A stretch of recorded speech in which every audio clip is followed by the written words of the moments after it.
23절을 봅니다. 자, 같이 우리 합독합니다. 이는 거역하는 것은 점치는 죄와 같고 완고하는 것은 사신 우상에게 전하는 죄와 같음이라. 왕이 여호와의 말씀을 버렸으므로 여호와께서도 왕을 버려 왕이 되지 못하게 하셨나이다. 아멘. 저도 그렇지만 우리가 늘상 이야기하지만 열심 참 좋습니다. 그렇죠? 열심히 기도하고 뭐 헌금하고 구제하는 거 당연히 필수예요. 게으른 놈보다는 낫죠. 근데요, 주님 앞에서는 어떤 게 나아요? 게으른 놈이 낫겠어요? 부지런한 놈이 낫겠어요? 참 애매모호하죠? 잘 들어야 됩니다. 엄밀하게 잘 보면은요, 열심 있고 부지런한 것은 오히려 주님의 일을 방해하는 방해꾼이 되는 거예요. 차라리 게으른 게 나아요.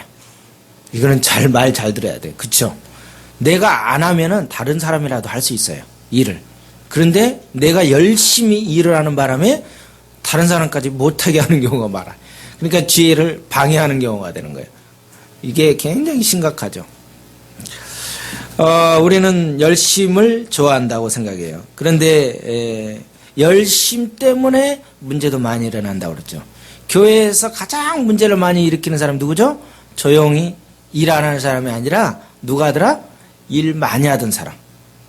중직자들이 꼭 그렇게. 근데 그분들이 꼭 이야기할 때 뭐라고 이야기합니까? 아니, 내 잘 되라고 한 것이 아니고 교회 잘 되고 누구? 저도 그 말에 실질적으로 들었어요. 목사님 목회 도움되게라고 그렇게 하는 건데 목사님 그것도 모르고 눈치도 없이 그러십니까? 제가 처음에 목회할 때 그 말을 들었어요. 그래서 저는 지금도 생생합니다. 그분들을 비평하는 게 아니라 굉장히 지금 근데 뒤늦게 보니까 너무 약이 됐어요. 처음에 식사하러 갑시다. 뭐 이렇게 무슨 탕 이렇게 뭐죠? 토끼탕인가 잘하는 데 있대요. 뒤에 국제대학교 뒤쪽에. 이제 그쪽으로 가는데 왜요? 갔더니 잘 모르는 그 장로님이랑 이렇게 다 오셨어요. 그래서 제 스타일 알죠?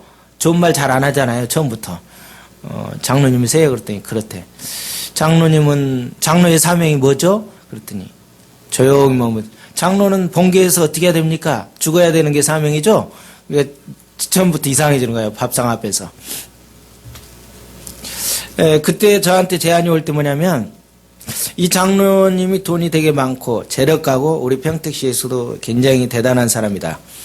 이분 오면은 30에서 40명이 우리 하늘교회로 온다. 제가 목회 처음 해가지고 한 1년이 되기 전이었던 것 같아요.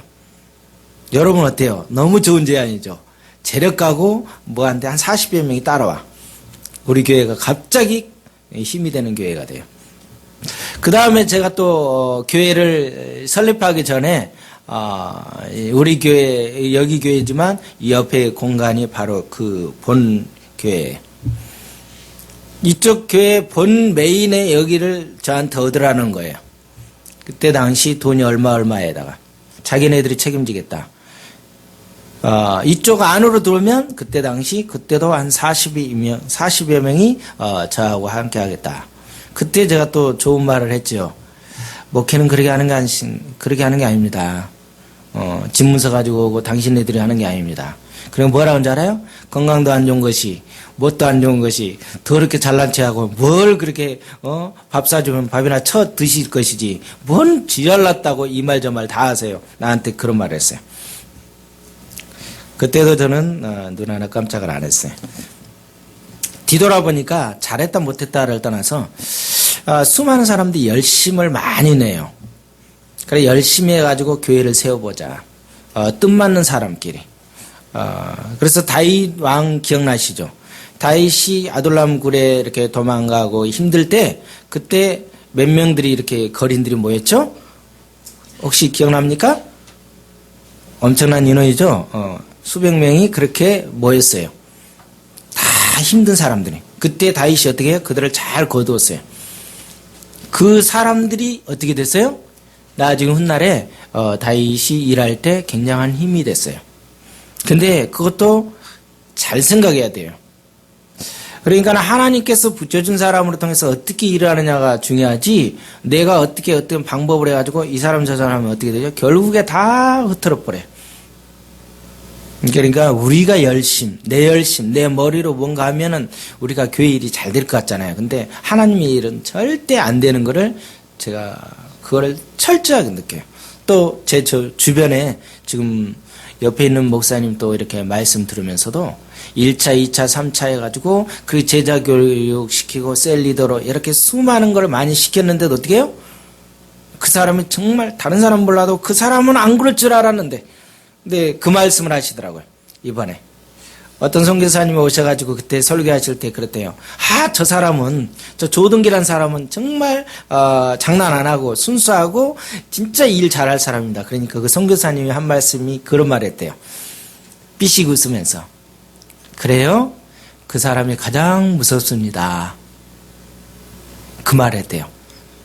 근데 그 선교사님 오신 날 그분들이 나갔대요. 그 선교사님한테 저 조동기가 정말 우리 교회에서 뭐하고 어떻게 이렇게 섬기고 말을 안 하는 분이야. 삐시고 웃으면서, 그래요? 목회요? 해보시면 알지만요, 삐시고 웃으면 아닙니다 했대요. 근데 그분이 예배 끝나고 나서 오후에 그렇게 해서 교회를 떠났다는 거예요. 그래서 1차, 2차, 지금 3차까지 해서 이제 계속 지금 이제 거의 잔당들 다 나갔다라고 이야기를 하더라고요. 그런데 이 목사님이 무슨 이야기를 하냐면, 자기는 숫자가 나가는 거에 대해서 힘든 것이 아니라 영혼들이 안타깝더라는 거지. 진짜 영혼들이 안타까운 거예요. 그잖아요. 숫자는 영향이 있겠죠. 그러나 그게 문제 아니라 그 영혼들이 뻔히 나가가지고 어떻게 하겠다는 거예요. 우리가 로마서 10장 2, 3절을 보면, 우리가 여기를 보면 하나님께 열심이 있으나, 로마서 10장 우리 같이 읽어봅니다. 하나님께 열심은 있으나 올바른 지식을 따른 것이 아니라.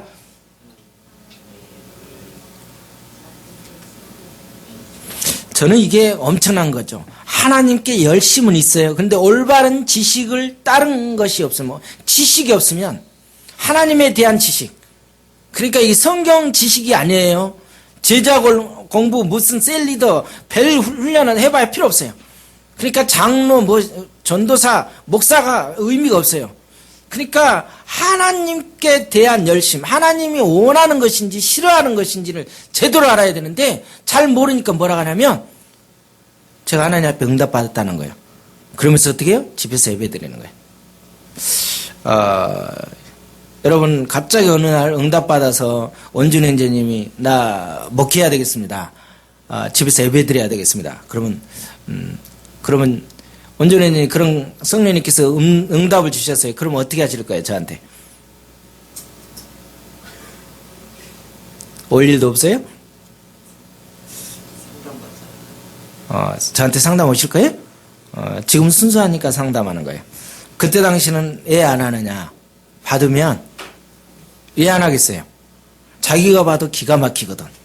내가 목회한다 그러면 어떻게 해? 왜 그러세요? 어디 아파요? 뭐 여러 가지 이야기가 들을 거 아니에요. 그러니까 상담을 거의 안 해요. 그리고 어떻게 돼요? 조용히 떠나버려요. 여러분, 우리 예수 믿는 사람들이요, 시작도 정확하지만 나갈 때도 한 소리 듣든 깨지든 정확하게 하고 나가는 게, 그게 하나님 원하는 방법이에요. 그런데 많은 분들이 그렇지 않아. 이해가 안 가잖아요. 하나님이 주셨대요. 하나님이 해줬대. 근데 왜 시작하고 나갈 때는 왜 기분 나쁘게 하고 기분 나쁘게 나가는지 모르겠어요. 그건 아니잖아요. 수많은 사람들이 회개만 합니다. 그런데 그 회개가 어떻게 되느냐 이거예요. 누가복음 10장에 대한 38절에서 42절, 여러분, 마르고 마르도록 일해봐야 필요 없다라고 성경에 나오죠. 이게 지금 마르고 마르도록 해봐야 필요 없어요. 자, 이 마르다라는 사람은 예수님을 뭐 했던 사람이에요? 예수님을 뭐 했어요? 초청했던 사람이에요. 이거를 잘 봐야 돼요.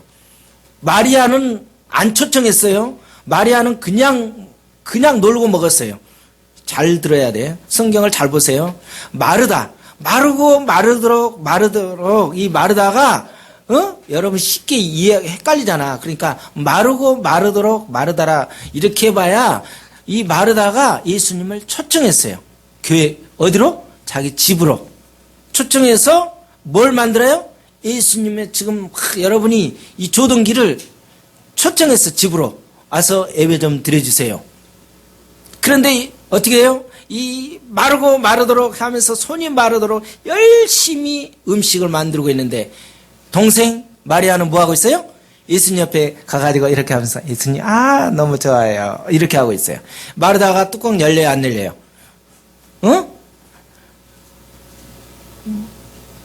이 마르다가 심기가 불편해요. 이 마리아가 지금 뭐 하고 있어요? 일은 안 도와주고 어디에 가 있어요? 예수님 앞에 가서 말씀을 듣고 있는 거예요. 그때 예수님이 아주 기가 막힌 말씀을 하는 거예요. 지금 이 마르다가 불편해가지고 예수님 한마디 좀 해주세요 동생한테. 지금 너가 여기 있을 자리가 아니라 가서 빨리 주방에 가서 일 좀 도와주라. 좀 가끔 하다가 제 방에 이렇게 있거나 그럴 때 보면 예배 드려야 되는데 주방에 가가지고 막 다 달라붙어 있어. 그럼 나는 어떤 사람이냐면 마르고 마르다르다 그게 기억이 나는 거예요. 여러분 밥 좀 늦게 먹으면 어때? 그쵸? 분명히 합시다. 그러면서 어떻게 해요? 주방에서 일하는데 다른 인간들은 다 앉아가지고 뭐예요? 찬양 부르고 지 나름대로 여기서 계속 교제를 나누고 있어요. 그러니까 마르고 마르다 하면서 진짜 머리까지 말라가는 거예요. 그럼 스트레스 이제 막 올라오는 거예요. 이 무개념들이 말이야. 내가 지금 주방에서 혼자 이렇게 하고 있는데 이에슨 지사는 뭐하고 자빠져가지고 손 흔들고 계속 찬양하고 있고 조건사는 뭐하고 이제 그런 생각이 들게 안 들겠어요? 그렇게 들 수가 있어요. 오늘 초청한 사람은 마르다였어요. 마리아는 아무런 상관이 없었어요. 근데 예수님이 뭐라고 하냐면 마르다야 우선권이 어떤 것이 한 가지만 했으면 좋겠다. 한 가지만. 그 한 가지인데 너가 나를 초청했지. 그런데 네 동생은 초청도 안 하고 있는데도 그냥 앉아서 뭐 받고 있어? 말씀에 지금 축복을 받고 있는 거예요. 우리가요 아무리 내가 대상을 손님을 대통령을 모셨다 할지라도 이 부분이 바뀌면은 의미가 없다는 거예요. 우리가 마르고 마르도록 일해봐야 주님은 기뻐하지 않아요. 아까 이야기한 것처럼 뭘 듣기로 원해요? 나 육적인 거 채워준 것보다는 너가 영적으로 채워지기를 바라는 거예요. 주님은 우리에게 그걸 요구하고 계셔요. 그런데 수많은 우리 신앙인들이 착각해요. 내가 뭔가 막 해서 막 헌금을 많이 드리고 교회 와서 막 봉사하고 열심히 하는 걸 좋아하는데 예수님 뭐라고 하냐면 너가 나와 바른 관계가 되었으면 좋겠다. 우선 그거를 이야기하고 있어요. 그러면서 또 사도행전 6장으로 넘어갑니다. 6장에 지금 놀라운 일들이 생겼습니다. 지금 예수님의 제자들이 일을 열심히 해요. 막 일이 바빠져요. 무슨 일이 바빠져요? 구제하는 일에. 그런데 성경에 보니까 어떻게 해요? 구제하는 거 중요하다. 봉사하는 거. 우리 이 개신교, 우리 신앙인들은 분명히 잘 알아야 됩니다. 이웃을 내 몸같이 뭐 도와주고 뭐죠? 노숙인을 오거나 뭘 하면 도와주는 거 당연히 중요해요. 그쵸? 그런데 예배 방해되면서 하는 거는 용납할 수가 없어요. 분명히 아셔야 됩니다. 만약에 예배 시간 온다 그러면 예배 끝나고 오세요. 정확하게 이야기해야 돼요. 그 사람 방해될까봐 시시해가지고 막 일이 나오시도 막 저기 골목까지 나가가지고 막 이렇게 협상해서 줄 것도 없어요. 그냥 몇 시에 오세요. 아무것도 할 필요 없어요. 우리가 하나님의 말씀을 제쳐놓고 접대하는 일 삼는 것이 마땅하지 아니하냐. 교회에 일을 하다 보면 어떻게 돼요? 간간히 이 순서가 바뀔 때가 있어요. 그쵸? 나도 모르게. 그래서 이 초대교회가 구제하는 일로 시험에 빠졌다. 그런데 하나님께서 원하는 건 뭐래요? 주님과 함께 동행하면서 일하는 것을 원한다. 주님이 빠지면서 일하는 거. 우리가 굉장히 주님하고 같이 가는 것 같지만 주님이 빠지면서 내가 병원 선교, 주님이 빠지면서 무슨 이렇게 갖고 뭐 이렇게 저도 사회복지 그쪽이지만 그러게 되면 어떻게 돼요? 별로 원치 않죠. 그 다음에 또 다시 이제 역대상 13장으로 갑니다. 우리 전에 이 말씀을 봤어요. 다윗이 나옵니다. 다윗 법궤 굉장히 유명한 사건이에요. 다윗은 누구보다도 누구를 사랑했던 사람이에요? 하나님을 너무너무 사랑했어요. 이 다윗 열정 누구도 못 따라가요. 그런데 이 다윗의 열심, 너무도 열심이 좋았는데 누구도 못했던 일을 이 다윗 왕이 했어요. 그런데 어떻게 됐습니까? 법궤는 누가 옮길 수 있어요? 레위지파. 그쵸? 레위지파의 사람. 법궤는 어떻게 옮겨야 돼요? 새로운 차 아주 그냥 BMW에다가 아주 뭐 세단 아주 최고의 좋은 차에다가 리무진에다가 법궤를 딱 싣고 가야죠. 법궤는 어떻게 움직여야 돼요?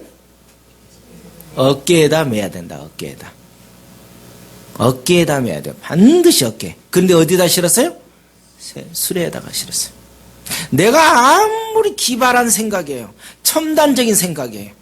엄청나게 이 탁월한 생각이에요. 근데 하나님은 어떻게 하래요? 아주 무식할 정도로 이 추운 날인데도 어떻게 하래요? 어깨에다 매라. 사람이 아무리 없어도 누가 하래요? 딱 정해진 사람이 하라는 거야. 그런데 우리가 순간적으로 그거에 너무 열심히 있다 보면 어떻게 해요? 아유 뭐 수고롭게 뭐 그래 이게 그냥 리무진 차 어? 안 그러면 뭐 최고의 차에다가 모시고 가면 얼마나 좋겠어요. 근데 하나님은 뭐예요? 너 방법이 아닌 내 방법을 원하는 것을 보게 돼요. 이 다윗도 그것을 놓쳤던 것을 보게 됩니다. 그로 통해서 엄청난 손실이 컸죠. 치명타를 입게 됐던 것을 여러분들이 이걸 봤을 것입니다. 많은 사람들이 예수님과 동행하는 삶에 대해서 실제적인 이 훈련을 받지 못한 채 특히 이제 사명자로 이렇게 떠납니다. 특히 선교사로까지 떠나는 분도 누구와 함께 가지 않고 선교사로 떠나더라? 주님과 성령님과 이 하나님과 같이 움직이지 않고 하나님의 결정 없이 누구 혼자 가요? 나홀로 혼자 독단적으로 선교사로 가는 게 저는 이걸 보면서 그렇구나. 저도 마찬가지죠. 제가 목회하는데도 하나님이 함께하지 않는 그런 교회를 하게 되면 어떻게 돼요? 굉장히 애로워요. 빡빡해요. 하다가 집어치고 싶은 거예요. 그런데 하나님과 함께하면 어떻게 해요? 숫자가 있고 그렇다는데 주님이 같이 하기 때문에 그거는 의미가 없는 거예요. 그 다음에 내 생명의 위협이 있어도 큰 의미가 없다라고 이 교재에서도 이야기하고 있어요. 그러면 우리는 주님의 그 부르심을 받고 종이라고 하면서 과연 주님의 음성을 어떻게 듣고 있는가? 이제 이 시간 여러분들이 제가 간략하게 이야기했지만 한번 이제 여러분이 이제 이야기를 듣는 시간을 갖도록 하겠습니다.